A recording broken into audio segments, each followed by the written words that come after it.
Job podcast. Our goal here is to help you land your next career opportunity.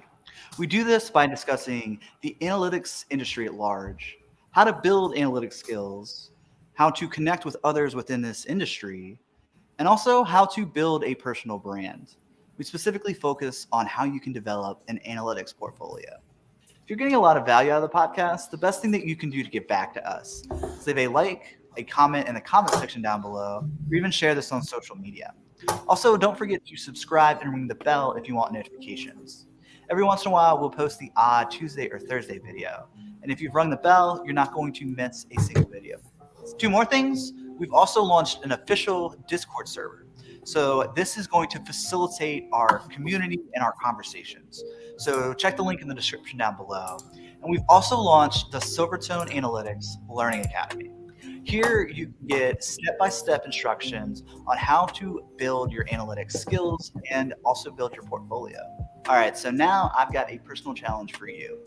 Leave a like on this video, and if we get 5 videos in a row that have over 100 likes, then we're going to do a special bonus Q&A video where I'm going to answer your questions directly.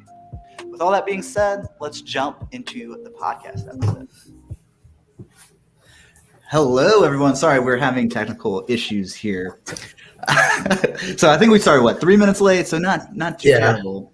But so what we're going to be doing is reviewing, kind of doing like a sportscaster play-by-play of Abe being interviewed by John here.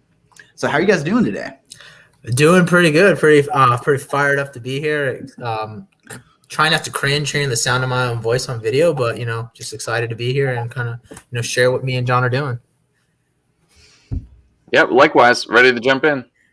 Awesome. So I guess before we jump in, I wanted to kind of kick off the conversation asking you, John, how do you think through hiring someone? Like what is your high level mindset? Like, are you worried about, okay, are they deceiving me, or do you have an emphasis on, do I want to make sure that they're a good cultural fit for us, or maybe technical skills? Like what's your thought process?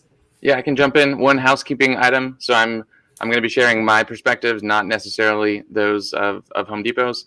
And so when I think about who I'm hiring, there's a component, like I always say 3 things. Is the aptitude there? Is there curiosity? And then a healthy distrust, dislike for the status quo. So aptitude, curiosity, and like basically willingness to push the envelope a little bit. And then throughout the conversation, I get a feel for, are they particularly strong in any of those buckets? People always say that I can teach the technical skills, but that the kind of the grit and just the aggressiveness to go make stuff happen is harder to teach. So that's how I think about it. Awesome. And I guess, now we're giving Abe like all the cheat codes now. Are there any like specific signs? Like, is there, any green flags? Like, I know there are a bunch of red flags, but are there any like specific phrases or ways of thinking, or like, for example, we talk about all the time on the podcast how like essentially having a portfolio is a cheat code for your interview. Because instead of saying, yeah, I have Tableau skills, it's like, oh, here, look at these 3 different case studies. And then here's how I use Tableau as a tool to implement on this analysis. 100%. So I even think one of the reasons the 3 of us are here right now is because Abe posted something cool on LinkedIn. Like he threw a dashboard out there, gave a little context, and said, just look at me getting creative and getting after it. So that's one component. Yeah, getting to see the GitHub repository, just like getting to see your work. Some people do like put their resume in a Tableau dashboard. That's very creative. I've never done that, but I've enjoyed reviewing those. Yeah, so show your work, put your ideas online is another factor. Many of us, especially the more analytical you are, probably the higher your standards are before you're willing to really press enter and get the content out there. But we're all works in progress. So if you have a couple ideas, test them out.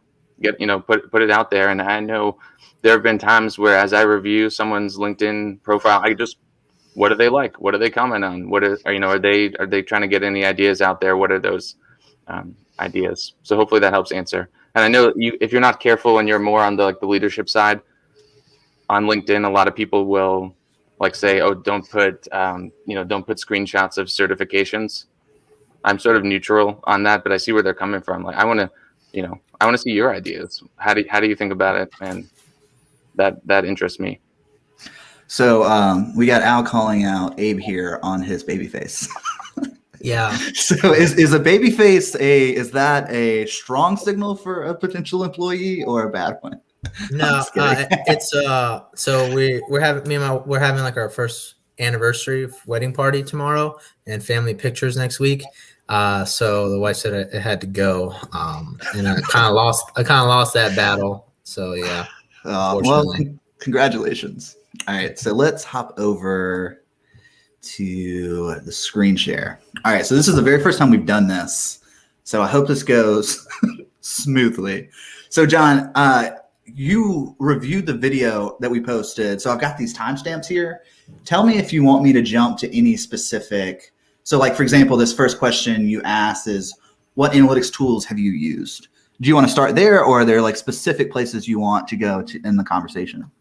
Oh, I'm happy to start. I think the linear progression and flow of the interview is pretty good. Okay. I have one more thought as you're queuing, or like right before you queue that up. Sure. As prospective applicants, hopefully there are some, listening on the call or on the live podcast now. I would always encourage, I like to challenge people, think about what the hiring manager is probably thinking. And of course, you have a lot to think about too in the interview, in that conversation. Am I prepared? Are my answers effective? But think about what that hiring manager is thinking. Try to anticipate their pain points. Think about what their boss might be expecting from them. Think about what meeting they might have just come from or go to next. You can't know for sure, but it's worth just try to put yourself in their state of mind. It makes you easier to relate to them. Awesome. All right, so let's hit play on this bad boy.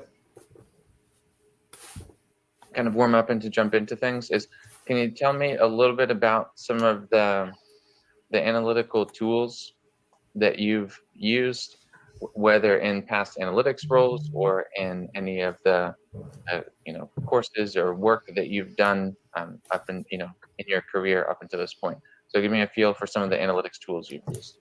Gotcha. So some of the analytical tools. So, okay, do you want to break down why you asked that, start off that question, or do you just want to listen through? I guess, how about this? I'll watch you. Raise your hand, either one of you guys, when you want me to pause. Okay. All right. I've used are just been Tableau, and as of last week, I've just been self-teaching SQL. I've been learning advanced Excel as well. As far as I haven't used those tools in like a career purpose, like in a job setting. It's more so small personal projects just to get familiar with the tools. Yeah, excellent. I know from my experience, Tableau, SQL, Excel, these are things that I'm in almost every day or a couple times per week. So that sounds very good. When you think about really getting a feel for Tableau, how have you gone about that? Have you learned, from peers, from videos, from YouTube? What have been the channels that have helped you to get a feel for Tableau? So let's pause for Abe. Do you have something?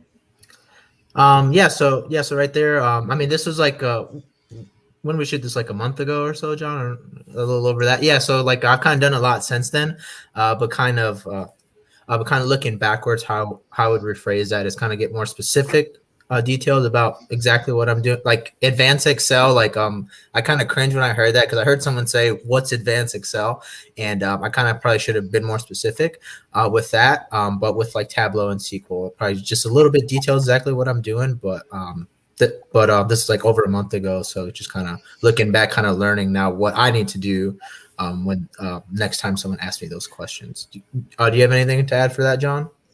Yeah, 2 comments. One is what really stands out to me that I really like is things that people are taking their own initiative to learn on their own time. That is difficult to do. In life, we have many competing priorities. So showing that immediately, I want to borrow a phrase. I can't even remember whose it is. It's called a competence trigger.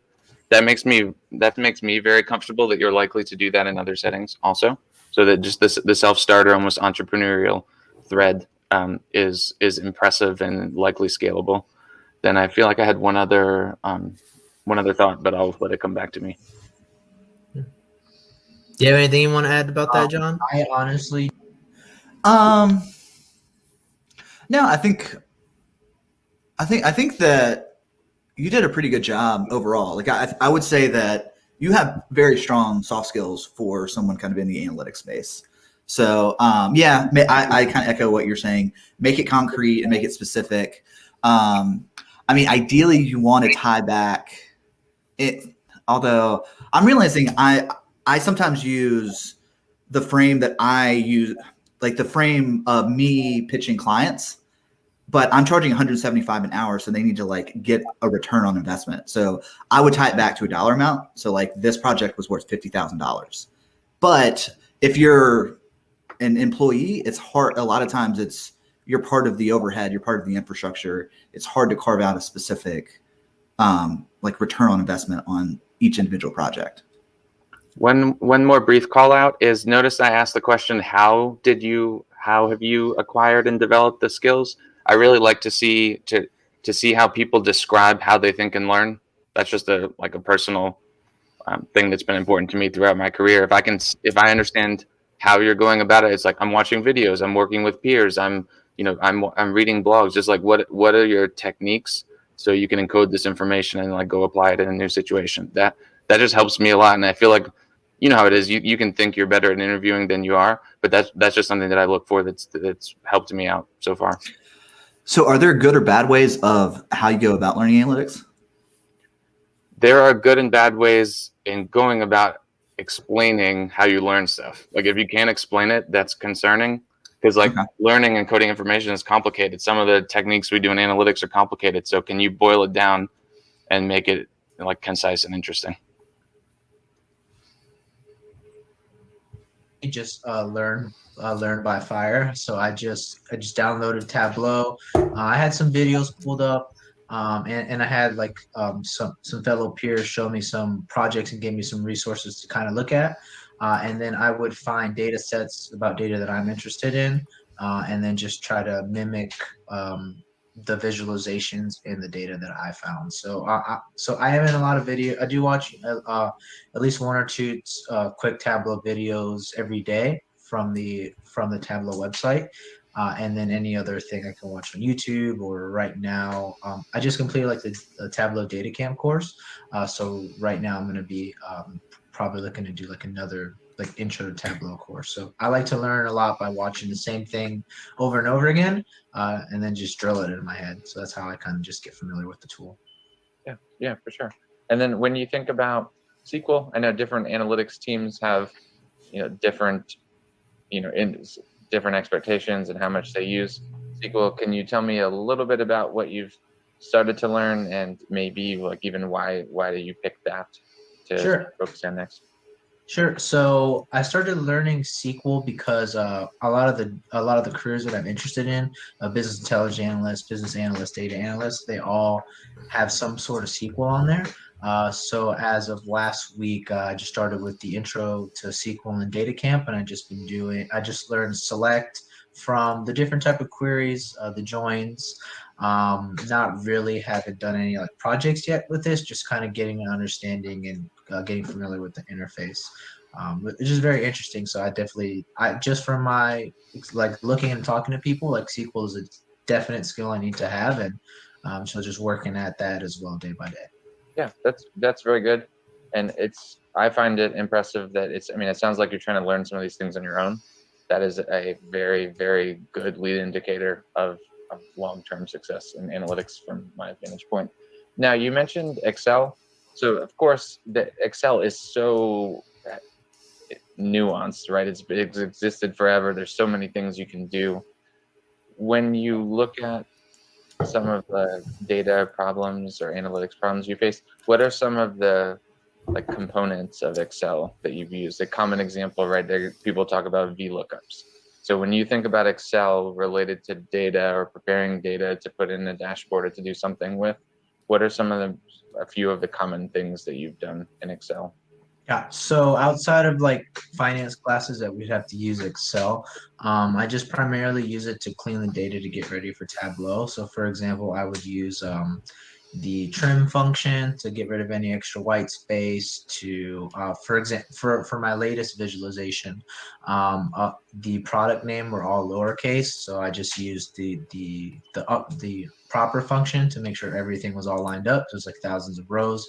Everything was the first word was capitalized. But I am looking to take some data analysis courses in Excel, just because Excel is so widely used, and for me, it's interesting and I like learning it. So primarily, I guess to answer your question is just to clean data for now and kind of prepare that for Tableau and other tools. Yeah, very good. And there are some people who have posted very helpful content online, and they'll kind of make the connections between functions in Excel and functions in SQL.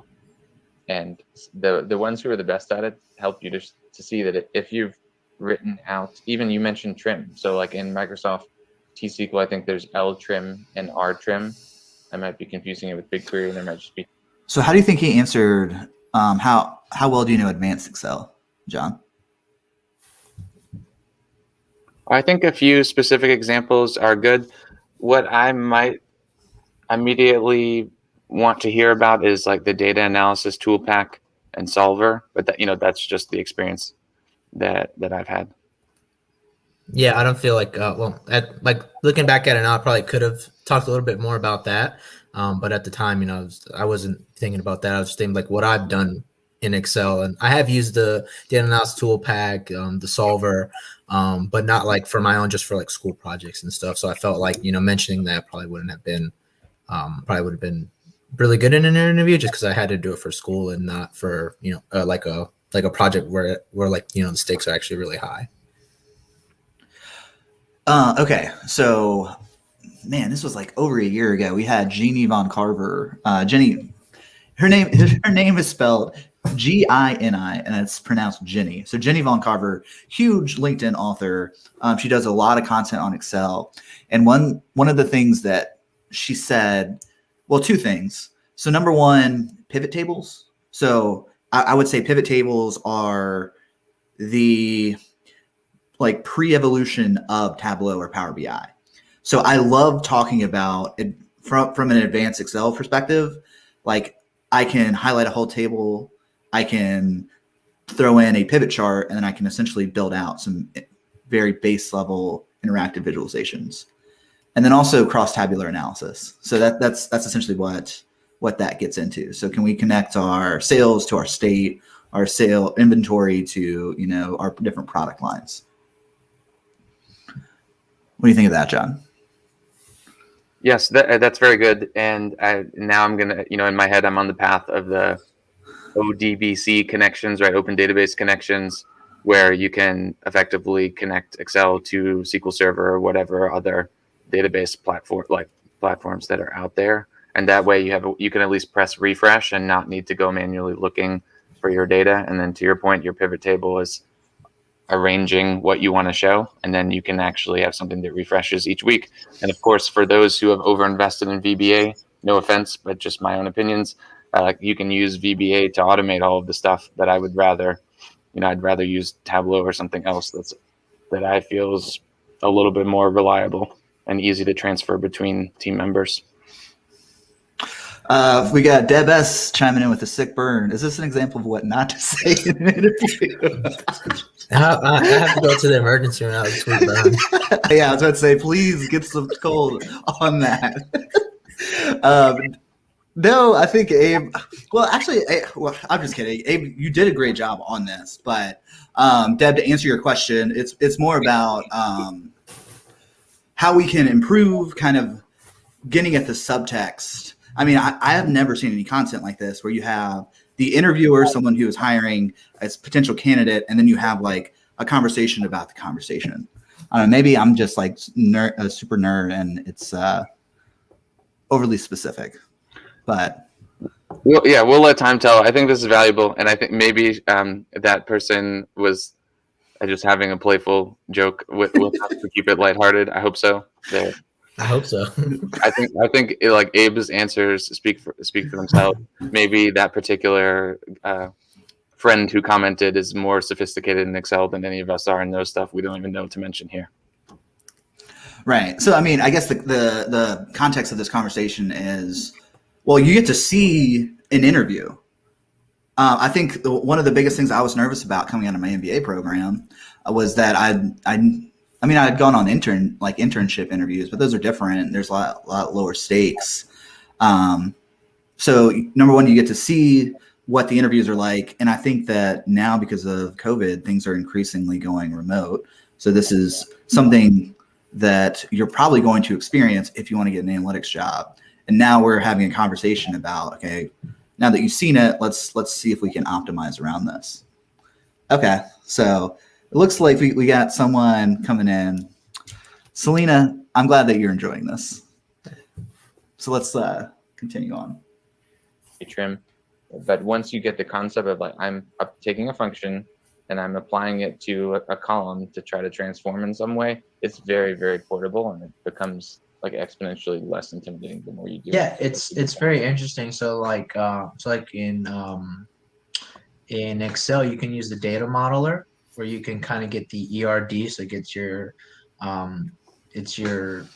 I forgot the word, but I know the abbreviation. So kind of like to plan out your model, and you can kind of use it in there. And then like in SQL and then Tableau, like doing joins and unions, it's almost like the same thing, just a little bit different. So which is kind of just like blends into each other. I feel. Yeah.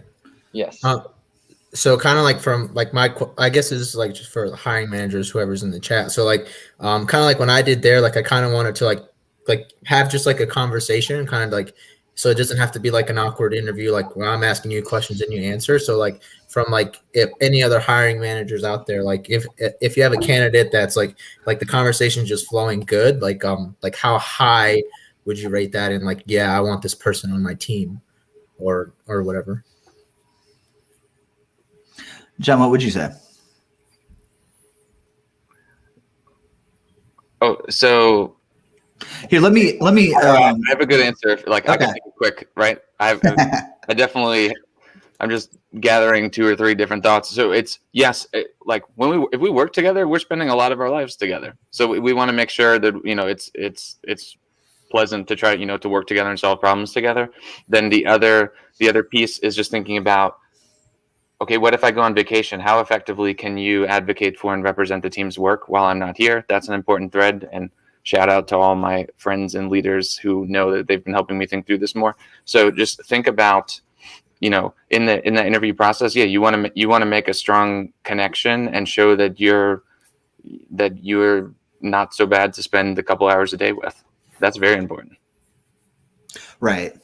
Yeah, and that kind of gets to the soft skills. It's like, I think people over optimize hard skills. Like it's like they spend a huge amount of time on that, and it's like really there's just a threshold you need to be over.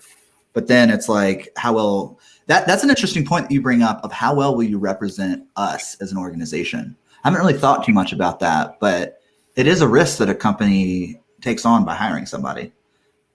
Like, well, now I'm starting to kind of like brainstorm on this. Like, number one, if you come off as unethical or kind of sketchy, you might do something that could, hurt the organization. There could be a lawsuit. There could be something.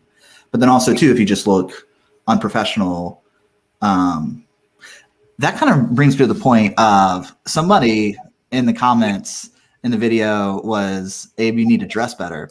Now, this was a mock interview, so like I didn't expect you guys to like suit up and like, go through the whole ritual. But John, how important is how they dress? Like, for example, I'll be honest. One of my internships in my MBA, like my friend got me the job, and the guy who hired me was a real jerk. And he said, oh, he had an ill-fitting suit. So I like docked him points for that. And that kind of turned me off, like hearing, because he told her that afterwards. And I was like, ugh. But I mean, does that matter to you? Oh, on my scale, how well the suit fits would get 0 out of 100 points. There's an element of course, in a traditional setting, like there's an expectation that you suit up. I think bit like business casual is what I'm used to. To me, it's not a factor. It's how effectively you answer the questions. And now you are saying that, look, in a very important first impression interaction, I am so confident that I can do something that is very like countercultural. I don't know if that's needed, right? Like to me, I would want my dress, like what I'm wearing, to not be a factor at all. So I would just try to find what is the expectation within that group and try to just minimize it as a factor. Okay, So go ahead. I'm sorry. So like whenever I go for an interview, like I always like suit up. I'm like clean shave, like haircut. I mean, even if the work environment is like flip flops and sweatpants, I always just want to make a good first impression. Like I can clean up if need be. But so that's just more like a personal thing. I always want if I'm gonna like apply somewhere, I want to work somewhere, like I want to be presentable. And then like I'll wear their attire. That's normal around the office. So that's just like kind of like my quick take on it. Right. Essentially, I think you need to read the room, because I would say to that example of like, the tech bros who are wearing flip flops and shorts to work, you almost could send a counter signal of, oh, I don't want to work with this guy because he's too stiff. If he wears like a 3-piece suit, maybe. So maybe like business casual. So it'd be like one notch above where they're at. And yes, that is also another good leading indicator of success, like ability to recognize patterns in different platforms. A mentor of mine, someone who I owe a lot of my success to, had always talked about, once you learn how one of these things work, they're very simple. All the tools are similar, and if you think logically through it, you get the hang of it. Okay, great. So let's jump into the next one. This is going to seem open-ended. All right, I guess I'm doing something I'm not aware of. No, it's out. That you. No, I promise we're not making fun of you. We're making fun of Abe. I don't look like a hobo all the time. But when I 60% of the time, all the time. Yeah, but what I do is what I go for my job interview.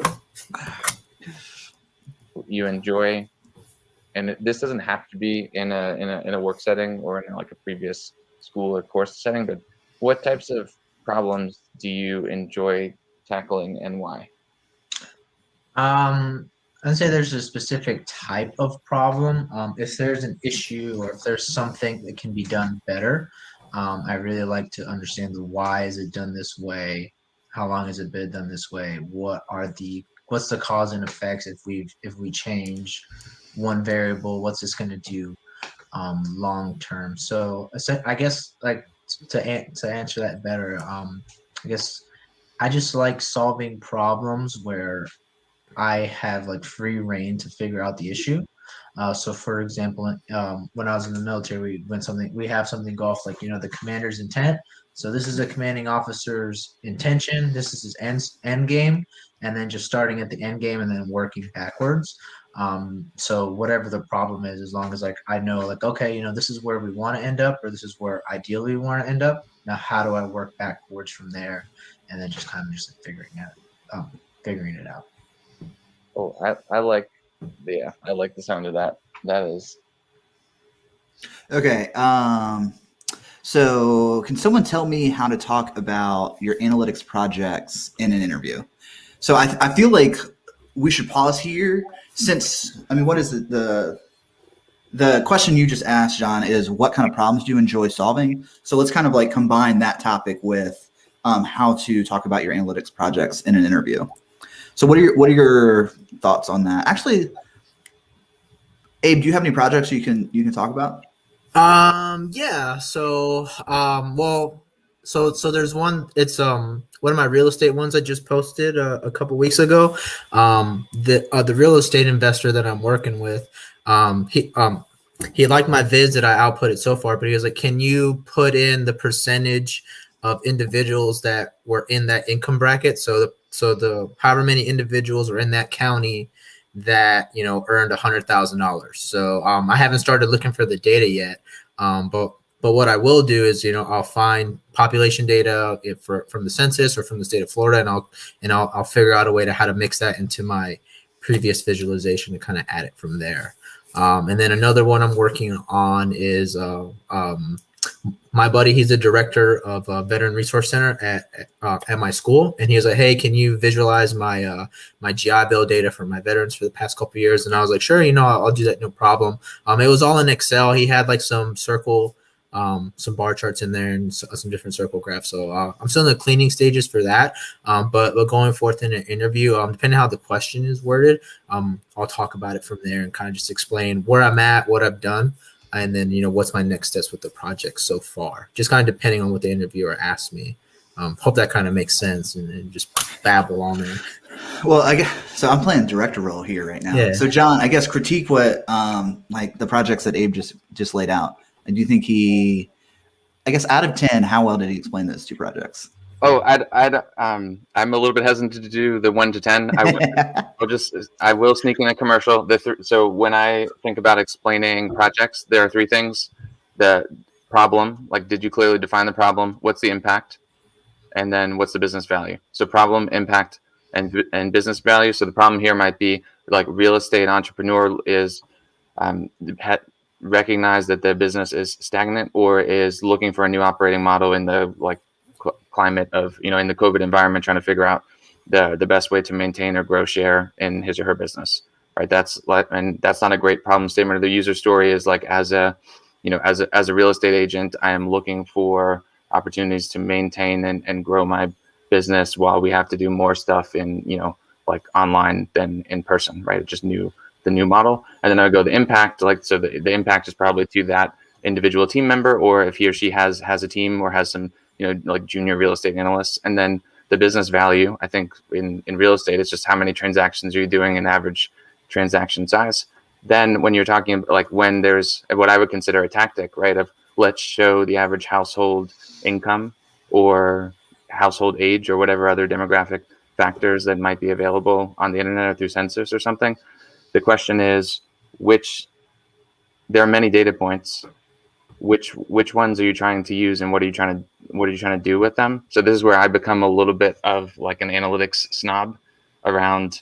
So like in the dashboard, you're going to show me household income. That's cool.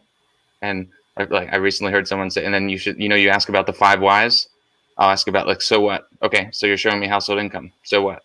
And then you're going to show me the average household, like the average.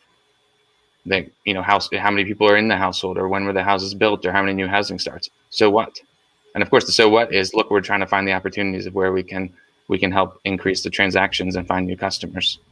So I don't want to do the 1 to 10, but just want to give you guys a bunch of thoughts around like what decisions is the dashboard helping the person to make, and then how do you know that the person using the dashboard is making those decisions? And okay. Y'all both heard me rant about this before. Yeah. So kind of let me retry for that one. Okay. So this real estate investor, he's a real estate syndicator. Wait, Abe, can I pause you actually? Yeah. Let's go into a third example. Yeah. You just finished the retail sales case study course from the Silvertone Learning Platform. Yes. How about start with a completely new example? Explain that case study.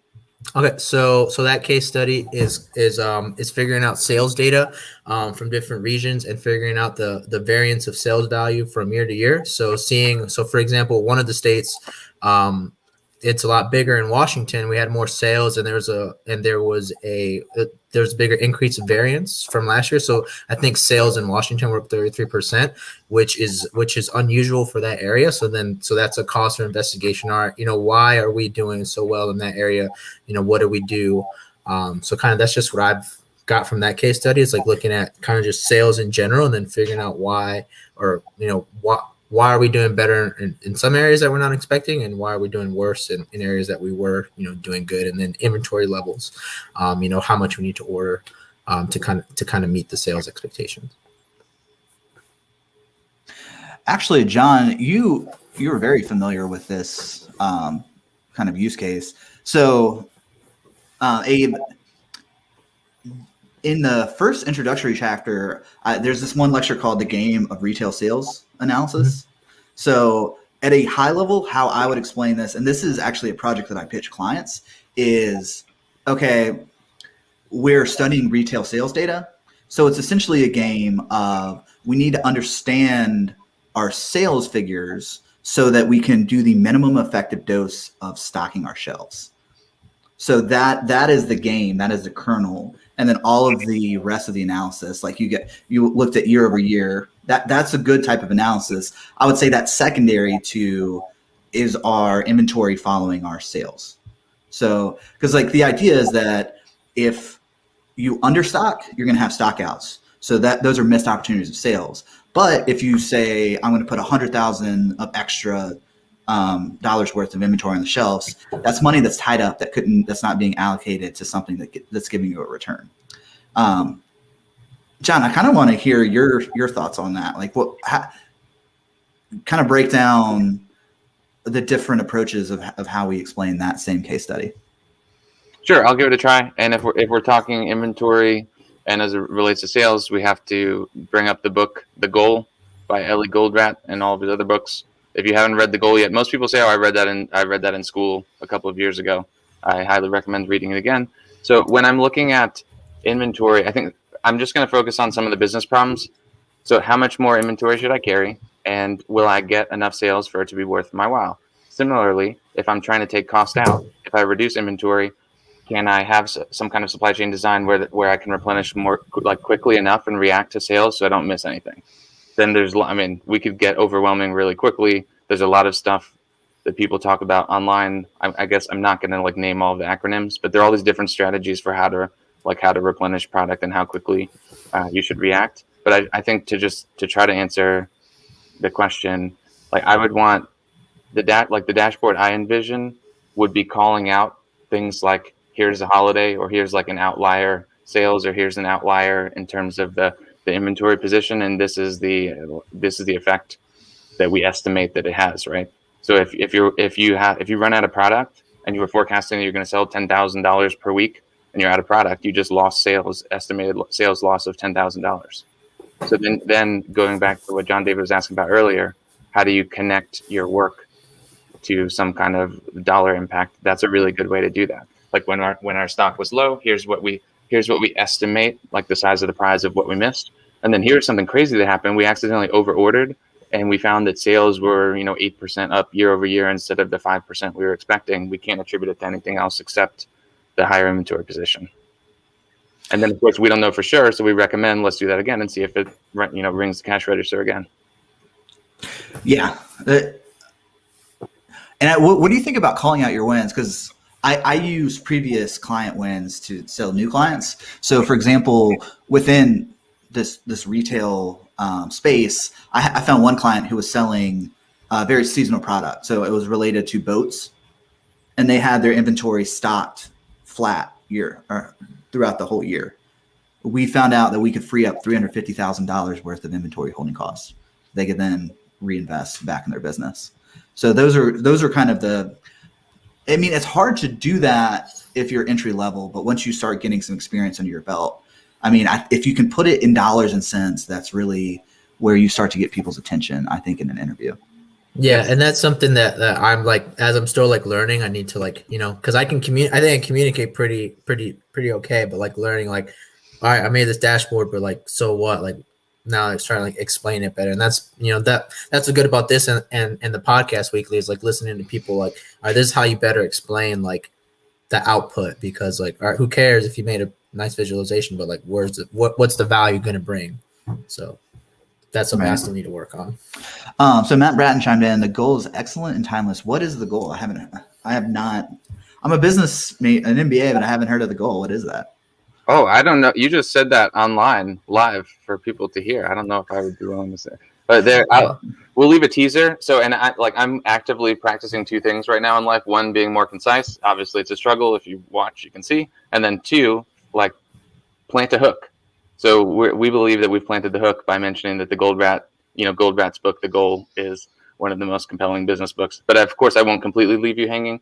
So it is a story that for many, many people in supply chain analytics, supply chain design feel that the book that's called The Goal is foundational in how they think about and solve problems.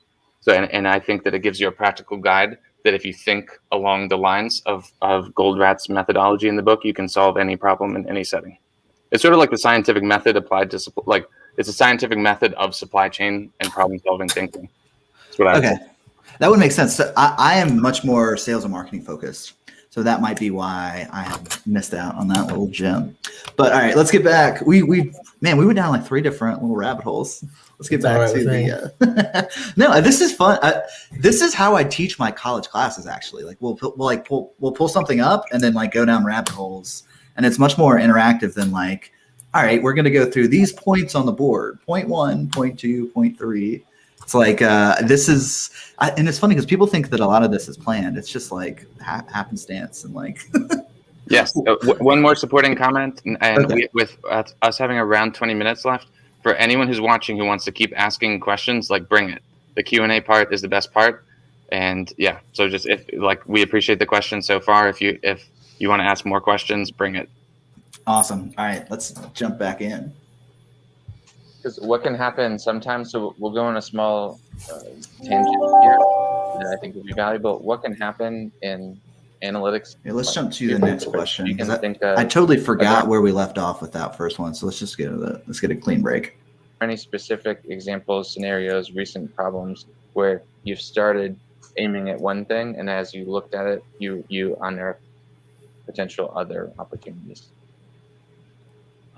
So kind of like a specific.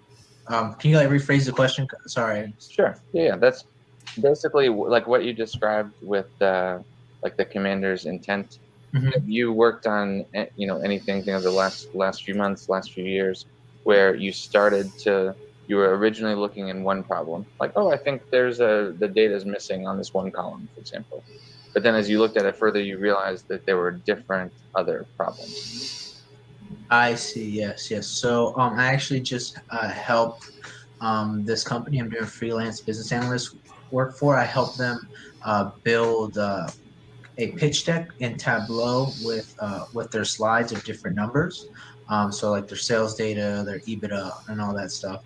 And then as I was getting the data, I was looking at different metrics, and then kind of I ended up discovering the reason why their sales for 1 year, I don't remember, was down is because the original data source had the numbers flip-flopped. So for some reason, I don't know how that happened. So I just went back to it, like that doesn't make sense. And then I went back to the data source, edited it, refreshed, and then it was fixed.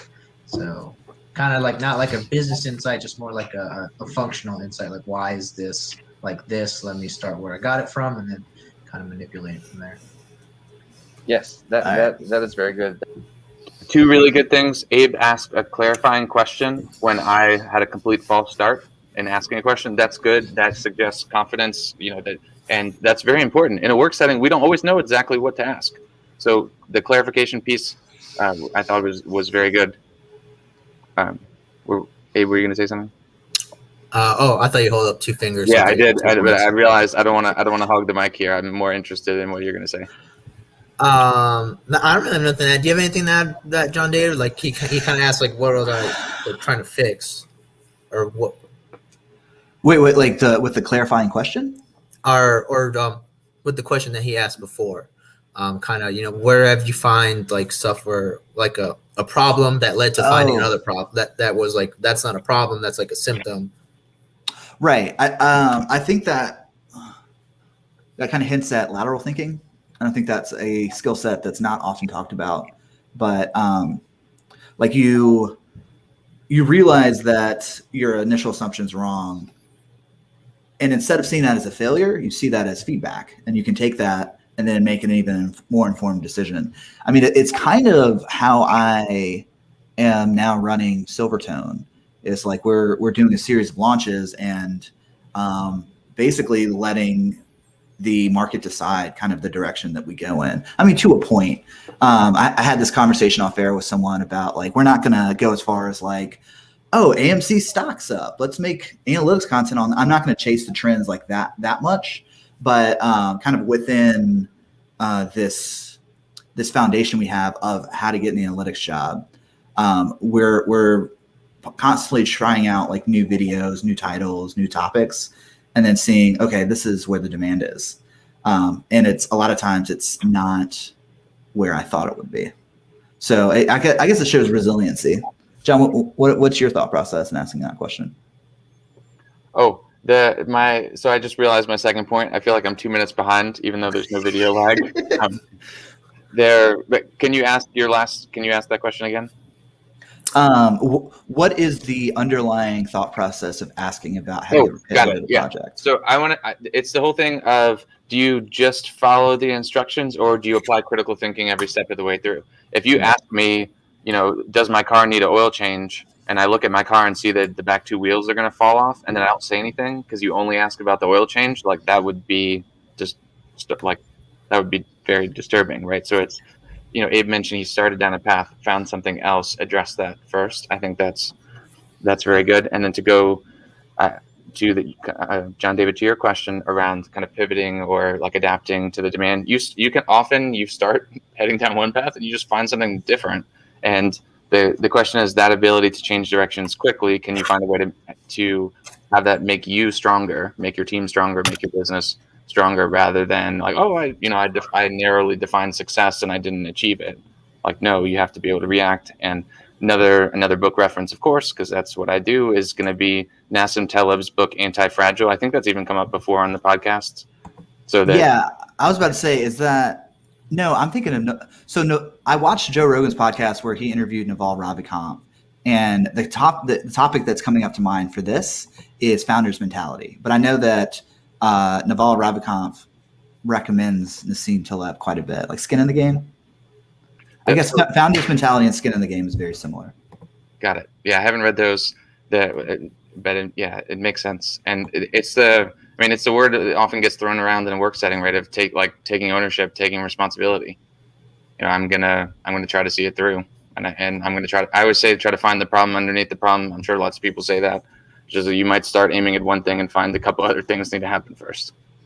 Right. Well, I mean, and I guess maybe a very crude or monkey way of looking at this is a manager's perspective.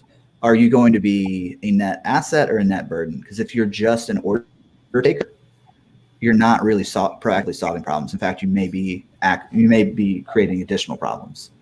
To where if you are critically thinking, that's a huge asset to your manager and your whole department, because then you're avoiding huge pitfalls, you're proactively solving problems. To brag a little bit on my intern Hunter, we were talking about, so last semester at High Point University, we did a special projects class where essentially I had 7 students who helped me continue to build the YouTube channel. We developed an ad campaign. They studied my data, developed buyer personas. It was really cool. He came to me and said, hey, something that I think would really apply to you is if you had a Discord server. So the thing about a Discord server is that it's so interactive, and I'm such like I'm getting old now. I'm like an old person. I didn't even know what a Discord server was, but apparently you can do video calls, you can do group projects. And what he was saying, which is a really interesting insight, is that the YouTube comment section has not innovated in, I don't know, 5 or 6 years. So like he is proactively solving a problem that I didn't even quite know how to articulate yet.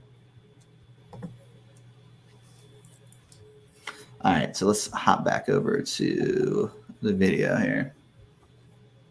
That is kind of what I was looking for. I almost think about it like as an analytical person. I always want to have healthy skepticism of this is the question they're asking. Is there a problem underneath the problem? This is the data they're giving me. Is this data reliable? This is the source friend suggested. Is this really the best source? So I think you don't want to go too far to the extreme where you lose confidence in everything. But just having that initial healthy skepticism, I find helpful. And you sometimes find things you weren't expecting, and there can be good things, but sometimes there are opportunities for improvement. Yeah, right, and what I'm finding is like a lot of the times what the problem is really just a symptom, and that's not the real problem until you explore and dig a little bit deeper. Yes, and I had one follow-up. So I think you mentioned or implied a little bit of a finance background. You just used a financial acronym. not everyone in analytics without a finance background would know. What was that acronym? What was this EBITDA thing? Oh, EBITDA. Can we So pause for a second? Yeah. before interest. The goal here is to see, can you explain a technical term to a non-technical audience? I'm not like, that was my thought process. I'm not sure I executed it perfectly. I think Abe did really well, but just like, how do you explain something that's confusing? Like, I'm a big golfer. I play golf way too much. If I try to explain golf to someone who doesn't play golf, I would explain it very differently than if I were talking to another golfer. Right. I guess to dig a little bit deeper on that, why is that an asset to you as a hiring manager? People have different priorities and people have different attention spans. And I think this shows the potential portability and like being more coachable and easier and like more effective in managing up, and like goes back to how you represent and communicate the team's value and impact to other teams, to peers, to other leaders in other groups. It's very important to be, you're like, everything to an extent is sales and communicating the impact and relevance of your work. Yeah, actually, I'm going to make a bold statement here. I think that is the number one thing that hinders people's careers in this space. Like they immediately jump into the details, and it's like they identify, or they get some self-soothing or comfort from getting hyper technical and living in that world all the time. But really, it's kind of a liability to them, especially if upper management has no idea what they're doing or the impact that they're doing or they're having on the organization. To where like it's funny because like the people who are on the chat like probably have more deeper technical skills than I do, but I'm probably the best salesman, if not maybe top 5% within the people kind of in this sphere. To where that like I'm pitching projects to C-suite executives and then outsourcing the technical work to people who have master's degrees in data science or computer science or whatever. So I think that I wouldn't beat yourself up too much. I think you did a good job of getting at that.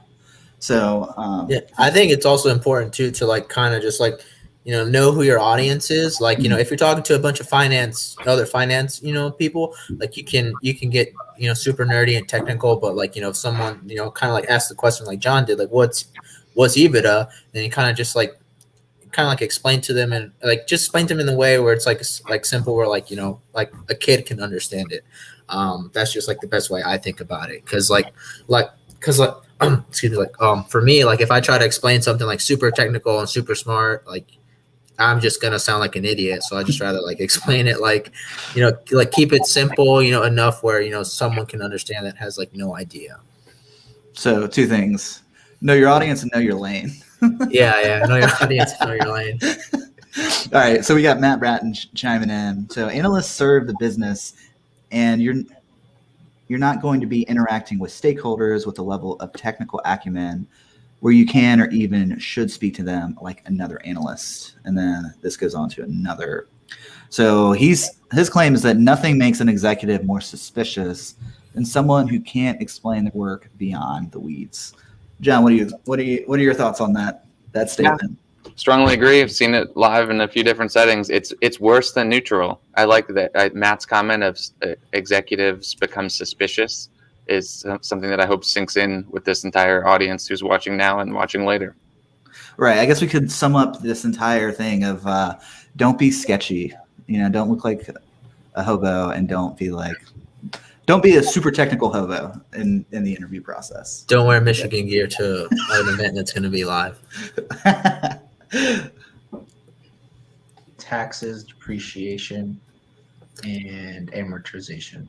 So let's say we're trying to, like, you and I, you join the team, and we're presenting, and this comes up, and we encounter a marketing executive who's never heard of you. How would you explain it to someone who you think maybe doesn't have the finance background that you do? Oh, great question. So what EBITDA is, it's just kind of it's like all your earnings, like all your gross earnings before any interest or taxes or payments or any taken out, and then before any your depreciation. So for example, let's say we have a factory machine, and you depreciate that at $1,000 a year for the next 10 years, and then your amortization is like your loan payments that you're paying back to your creditors.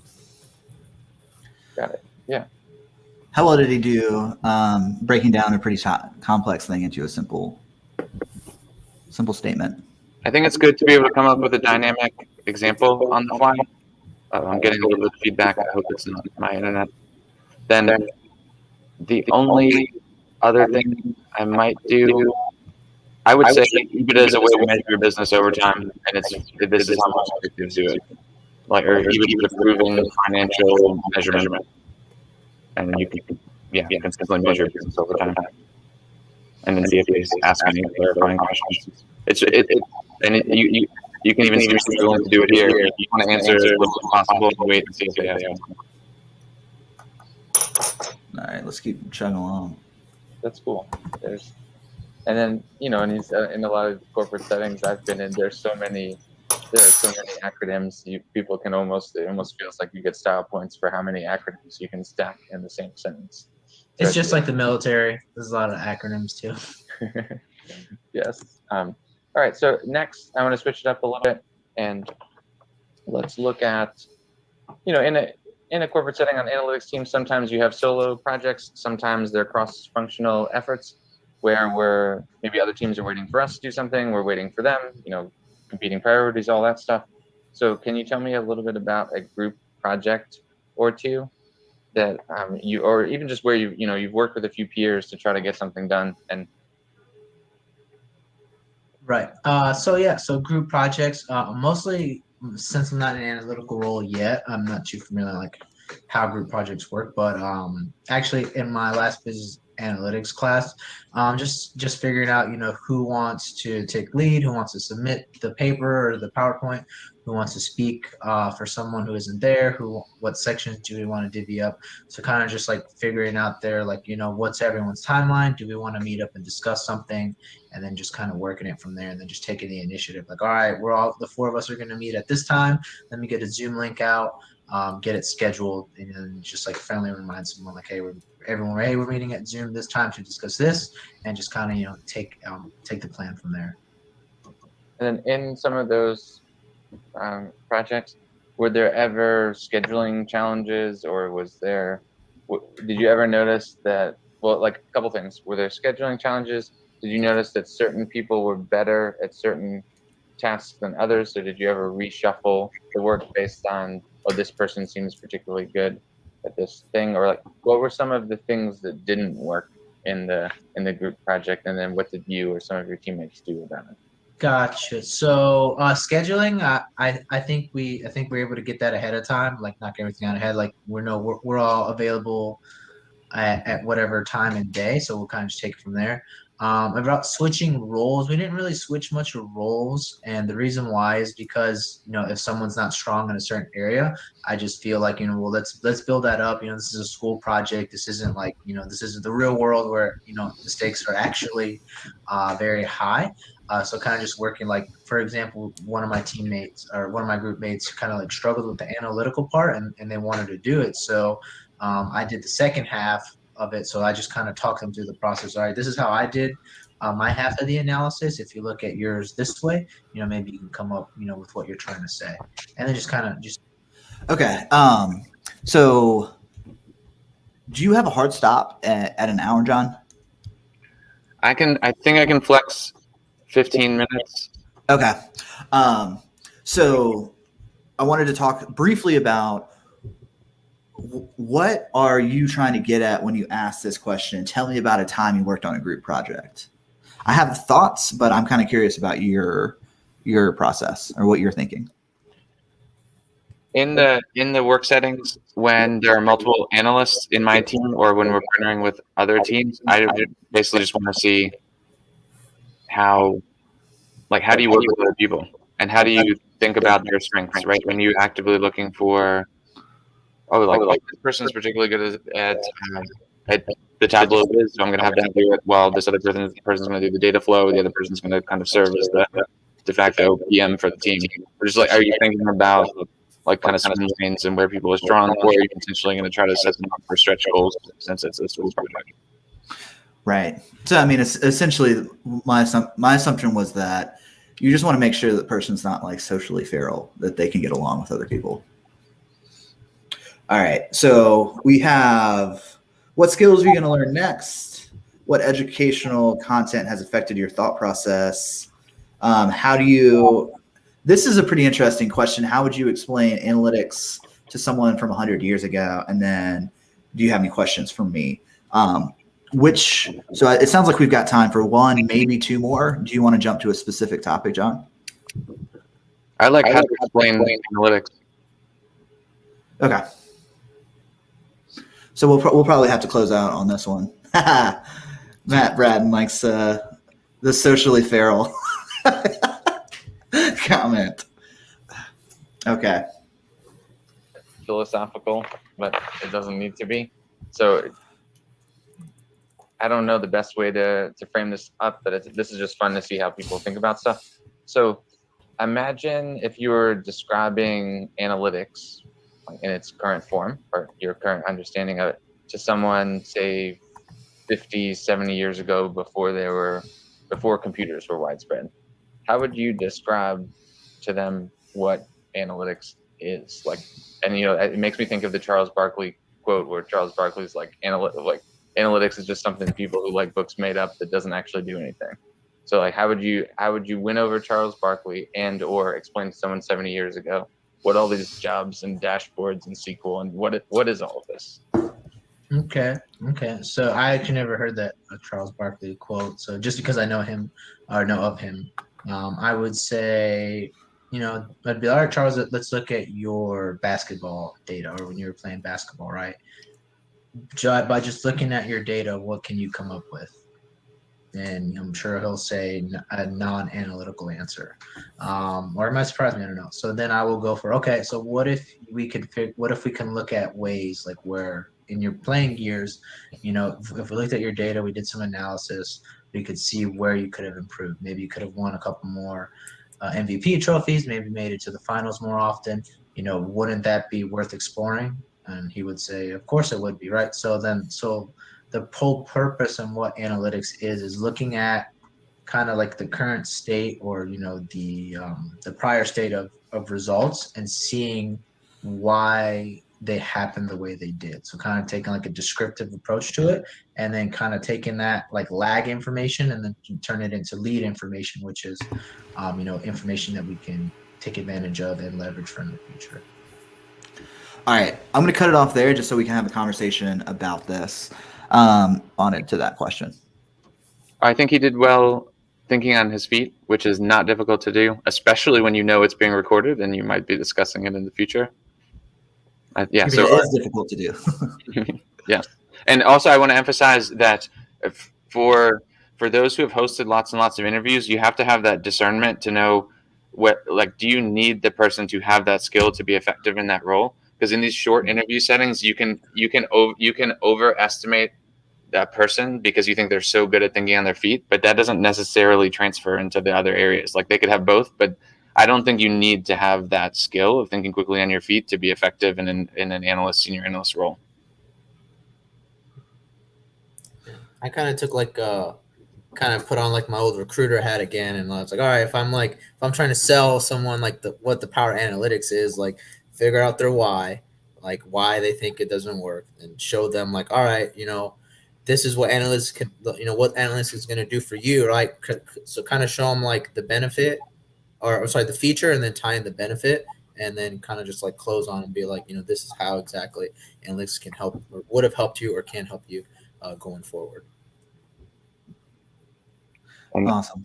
One teaser of a follow-up, if you haven't watched the rest of the video, I think Abe does take a shot at Charles Barkley's career soon after, in an interview appropriate way that I thought was entertaining. I'm not a huge basketball fan, but grew up in New York, Knicks fan a little bit, and enjoy watching Charles Barkley and Shaq on on ESPN just give each other a hard time. So I think, and one other comment, and I'll let, I guess, John David ask the closing questions as we're wrapping up. But just look how hard I worked to make the interview conversational. And one of the one of the comments, if you're watching, you might think like, am I just going easy on Abe? My goal while interviewing is not to catch someone making a mistake. It's to see how they, what they're capable of, what they're good at, how they think about it, what they're wanting to do next, and to see if they would enjoy like joining our team and, getting plugged into our culture. So like and as the no poker face piece is, you notice I was trying to like give feedback, a little bit of feedback, just to, because interviewing is stressful. So if the interviewer is giving you a little bit of feedback, like, oh, that I see what you're saying there, that can help to the interviewee perform at their best. And I think of that as almost my job to help facilitate that during a stressful conversation. And we all of us who are data driven know that a 30-minute or 45-minute sample is not necessarily statistically significant, just to drop that in. True. All right. So let's close out on this question. When you ask, do you have any questions for me? Are there good or bad responses to that? Yes, and I think you've asked that on previous podcasts, and I think I mostly agree with everything. So this is your chance. So for all of you listening, or someone who listens to this in the future, this is your chance to show the person who's interviewing you that you're interested and that you put in the work. If you don't have questions, I'm not going to say you're completely eliminated. That would be unreasonable, but it's close, and it makes me concerned. It makes me either think you're stacking multiple interviews, or maybe you're competing, personal life priorities in school. It's not a red flag, but it's a dark yellow, and I really want those questions to have a lot of thought, and I'm perfectly happy with you implying the type of work setting you want in those questions. And I think Abe did that really well. For those who want to go see those questions who didn't yet, ask about culture, ask about development, ask about, what would if I got to meet the other team members in their most frustrated day, what would they say? If I got to meet them when they were getting the most praise from senior leadership, what would they say? When they're frustrated with you as a leader, what would they say about you? When they're bragging to their friends that they have one of the more reasonable, like level-headed, inspiring managers, what would they say and why? Awesome. Well, John, Abe, this was awesome. We've never done this type of content before. It went a lot smoother than I was expecting. I was expecting more hiccups, but no, this was awesome. Thank you guys so much for coming on. Yeah, I'm gonna go to the ICU, go treat some of my burns. Yeah, Abe, you've been a great sport. I really appreciate it. It's fine. I could take it. Yeah, thanks very much. This is a lot of fun. This is fantastic. We hope it was helpful to some of the people out there. And we know interviewing is way more stressful and way harder than doing the job. Looking for the job is way harder than ramping up and doing your thing and learning from your teammates and making stuff happen. So like hang in there if you've been at it for a while. Awesome. All right. Well, so John, what's the best place for people to connect with you? Would you say LinkedIn? Yeah, it's LinkedIn. Okay. Awesome. Well, you guys have a great rest of your day. And those who are tuning in, thanks for tuning in. I'll see you guys later. Thanks. Bye. See ya.